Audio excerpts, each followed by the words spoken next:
Hey guys, today we're going to be doing our Couture Welcome chalkboard. This comes on our 10x10 chalkboard and you get our reusable silkscreen stencil.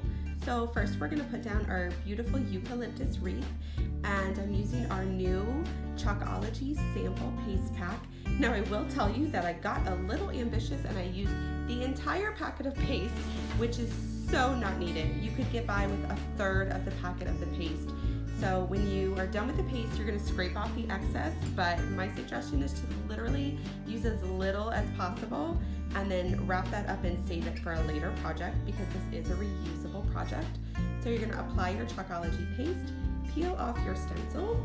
Once that's dried, you're going to go ahead and you're going to layer on your welcome. Now what I'm doing here is fuzzing or transfer, where we just apply it to a towel to pick up a little bit of lint so it's not quite so sticky and it doesn't peel off that grain beneath.